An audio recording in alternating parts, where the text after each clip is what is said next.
జై శ్రీరామ్. ఇది ఈ కాంగ్రెస్ గవర్నమెంట్ వచ్చిన దగ్గర నుంచి హిందువులకి రక్షణ లేకుండా పోతుంది. ఎలా అంటే మనము మా తాత మా నాయనమ్మ రజాకార్ల గురించి చెప్తుండే, అంటే రజాకార్లు ఇట్లా ఉంటారు అని చెప్పేసి మాకు ఇప్పుడు స్పష్టంగా ముంగట కనిపిస్తుంది. అంటే ఈ రజాకార్ల పాలనను అంటే అది ఇప్పుడు సమయం ఆసన్నమైంది. దుష్ట శిక్షణ శిష్ట రక్షణ చేయాల్సిందే. ఈ కాంగ్రెస్ని భూస్థాపితం చేయకపోతే హిందువులు తెలంగాణలో బతకలేరు. ఎందుకంటే నిన్నగాక మొన్న జప్టో అయిపోయింది. జప్టోని వాడు వృత్తి తన తిండి కోసం అని చెప్పేసి జప్టో కొట్టుకుంటుంటే నువ్వెందుకు కొట్టుకుంటారా, మేమే చేసుకోవాలని చెప్పేసి 20 మంది కలిసి కొట్టిన మర్చిపోలేదు. మర్చిపోక ముందే మన తడింది ఆటో మీద ఇక్కడ ఈ గడ్డ మీద పుట్టిన వాళ్ళంతా హిందువులే అని చెప్పి రాసుకున్నందుకు వాడిని ఆపి, అంటే వాడు ఈ ధైర్యం ఎక్కడి నుంచి వస్తుంది? అంటే ఇక్కడ ఏదో ప్రభుత్వము ప్లస్ అక్కడ కుమ్మకై ఉన్నట్టే కదా. ఓల్డ్ సిటీలో షరియత్ లా నడుస్తున్నట్టే కదా, అన్అఫీషియల్ లా నడుస్తుంది అక్కడ. అంటే సిస్టమ్ అనేది నడవట్లేదు. ఆ ఎస్ఐ ఏం చెప్తాడు, శ్రీనివాస్ గారు నువ్వు ఎట్లా నడుస్తావు, నేను రోడ్డు మీద నేను చూస్తాను రా అని చెప్పి బెదిరిస్తాడు. అంటే ఎక్కడ తీసుకుపోతున్నారు ఈ హిందువులని? అంటే మేము కనుక హిందువులను కనుక మేల్కొన్నట్టయితే మనం రోజు చూస్తున్నాం, రోజు పొద్దు నుంచి సాయంత్రం వరకు మనం తిట్టంది మనని కాఫీలనే వాళ్ళ డిఎన్ఏలోనే ఉంది, వాళ్ళ కాఫీలు అని చెప్పేసి ఆ కాఫీలు అని చెప్పి చెప్పడము, ఇష్టం ఉన్నట్టు తిట్టడము, మనం ఆటోల మీద చూస్తున్నాము. మనకు వ్యతిరేకంగా ఉన్నటువంటి స్లోగన్లు ఉంటాయి అక్కడ. ఈవెన్ వాళ్ళ యొక్క ఏవైతే నడుస్తున్నాయో పండుగలు, ఆ పండుగల నేషనల్ ఫ్లాగ్ మీద కల్మా పెడతాడు. అంటే అది దేశద్రోహం కేసు దాదా అక్కడ కనిపిదా? అంటే ఈ పోలీసులకు హిందువుల మీద న్యాయబద్ధంగా ఏదైతే రాస్తున్నదో కాన్స్టిట్యూషనల్ ప్రకారంగా 19 ఏదైతే ఉందో సెక్షన్ చెప్తుందో మనకు, ఆ దాని ప్రకారం మనం స్వేచ్ఛ ప్రకటన అనేది హిందువులకు లేదని అర్థమవుతుంది. ఇక్కడ ఎంతసేపు ఆ యొక్క ఒక వర్గానికి కొమ్ము గాయడము, ఆ వర్గం ఏం చేసినా కూడా చూస్తూ ఊకుండడము, పోలీసులకు కూడా దానవద్ద అయిపోతుంది. అంటే అది మరొక ముందే మళ్ళీ వాళ్ళు ఇక్కడ ఒకటి నిన్న 13 ఏళ్ళ పిల్ల, ఆ పిల్లకి ఏం తెలుసు, అన్నం తెలియదు పున్నం తెలియదు. అట్లాంటి పిల్లని వాడు మళ్ళీ ఎంక్వైరీ చేస్తే ఆల్రెడీ గంజాయి కేసులో 5 కిలోల గంజాయి దొరకబడితే వాడు బెయిల్ మీద బయటకు వచ్చినోడు. అసలు వాడు మరి ఎంత ధైర్యంతో వాడికి చేస్తాడు? అంటే ఇప్పుడు షరియత్లా గురించి మాట్లాడినటువంటి ముస్లింలు ఇప్పుడు షరియత్లా ఎందుకు అప్లై చేయరు? నీకు సివిల్ వచ్చినప్పుడేమో షరియత్లా కావాలి, నీ పెళ్ళాం పిల్లలని అన్నప్పుడు షరియత్లా కావాలి. అదే క్రైమ్ చేసినప్పుడు షరియత్లా ఎందుకు? వాడిని మాకు హ్యాండ్ ఓవర్ చేయండి, రాళ్లతో కొట్టి చంపుతాం అని. అదే ఇక్కడ ఉన్నటువంటి పోలీస్ స్టేషన్ ఏదైతే ఉందో రాత్రి వాళ్ళు కూడా స్పందించడం జరిగింది. హిందూ సంఘాలు ఆల్రెడీ ఒత్తిడి చేయడము, కాల్స్ రావడం వాళ్ళకి జరిగింది.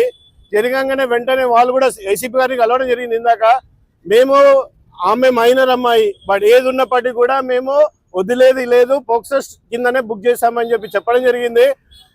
ఇంత తొందరగా స్పందించినందుకు ఏసీపీ వారికి నేను ధన్యవాదాలు తెలుపుతున్నాను. కాకపోతే వారికి ఇంకొకటి చెప్పడం ఏంటంటే, ఇట్లాంటి గంజాయి బ్యాచ్ ని బెయిల్ మీద ఎందుకు వదులుతుర్రు? కఠినమైన సెక్షన్ విధించి వాని లోపల ఉంచితే మీకు ఇవాళ ఈ ఇన్సిడెంట్ కాదు కదా, మన పోలీస్ స్టేషన్ కి చెడ్డ పేరు రాదు కదా. కాబట్టి నేను వాళ్ళకి డిమాండ్ చేసేది ఒక్కటే, ఇక్కడ ఉన్నటువంటి గంజాయి బ్యాచ్ అందరినీ పట్టుకొని లోపల వేసి కంపల్సరీ వాళ్ళకి కఠినమైనటువంటి శిక్ష పడేటట్టు చూడాలి. అట్లాగే వీడు ఎవడైతే షాబాజ్ ఉన్నాడో వాడిని కూడా వాడి బ్యాక్గ్రౌండ్ ఏందో ఎంక్వైరీ చేయాలి. వాడు అసలు ఇక్కడోడా లేకపోతే బయట నుంచి వచ్చినాడా మరి మొత్తం వెరిఫై చేసి కరెక్ట్, ఇంకా అవసరమైతే ఇంకా చట్టాల సెక్షన్స్ పెట్టి వాడిని శిక్షించాలని చెప్పేసి బజరంగ్ దళ్ డిమాండ్ చేస్తుంది.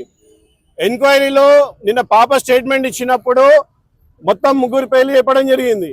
మెయిన్ అక్యూజ్ ని వీళ్ళు అరెస్ట్ చేయడం జరిగింది. అయితే పాప ఇచ్చిన స్టేట్మెంట్ ప్రకారము మిగతా 2ని క్రాస్ వెరిఫై చేసిన తర్వాత వాళ్ళ మీద కూడా చర్యలు తీసుకుంటామని చెప్పి ఏసీపీ గారు హామీ ఇవ్వడం జరిగింది. దాంతో మేము కూడా సరే అని చెప్పేసి అన్నాము. ఒకవేళ వాళ్ళ మీద ఎలాంటి ఎంక్వైరీ జరగకుండా ఏదైనా వారు తప్పు అట్టడుగు చేస్తే బజరంగ్ దళ్ సనత్ నగర్ పోలీస్ స్టేషన్ ముట్టడికి పిలుపునిస్తుంది. జై శ్రీరామ్. ఈరోజు చూసినట్టయితే ఇంద్రానగర్ బస్సు అనేది కూడా టోటల్ గా అక్కడ నుంచి హిందువులని ఎల్లగొట్టే ప్రయత్నం జరుగుతుంది, హిందువులని భయభ్రాంతులకు గురి చేసే ప్రయత్నం జరుగుతుంది. అక్కడ దాదాపు 80% ఉన్నటువంటి హిందువులు ఈరోజు చూస్తే 30% పడిపోయారు. కొన్ని ల్యాండ్ గ్రాబింగ్లు, హిందువులను భయపెట్టే ప్రయత్నాలు, హిందువులను మర్డర్ చేసే ప్రయత్నాలు అన్నీ కూడా ఇంద్రానగర్లో జరుగుతున్నాయి. ఇదంతా ఎవరు చేస్తున్నారు? ఇవన్నీ కూడా అక్కడ ఉన్నటువంటి వ్యక్తులు భారతదేశానికి సంబంధించిన వ్యక్తులుగా బస్తీవాసులు అనుకోవట్లేదు. వీళ్ళు ఎక్కడనో వేరే దేశాల నుంచి వచ్చి ఇక్కడ ఆకృత్యాలకు పాల్పడుతున్నట్టు బస్సీవాసులు అందరూ కూడా అనుకోవడం జరుగుతుంది.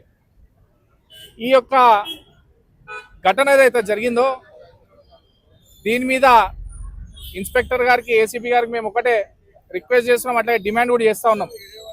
మీరు కనుక ఈ యొక్క విషయంలో సరైనటువంటి ఇన్వెస్టిగేషన్ కనుక చేయకపోతే బజరంగ్ దళ్ దాన్ని ఏం చేయాలో, ఏ విధంగా చెప్పాలో ఆ విధంగా చెప్తామని చెప్పి హెచ్చరిస్తా ఉన్నాం.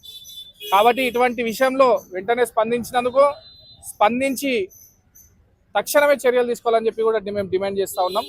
ఇంకోటి, ఇటువంటి బస్సులు దాదాపు భాగ్యనగరంలో 10-12 బస్సులుగా మేము గుర్తించాం.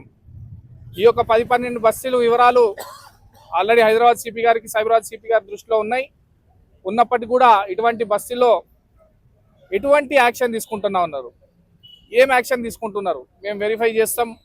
వాళ్ళ యొక్క సిటిజన్షిప్ వెరిఫై చేస్తాం, వాళ్ళ యొక్క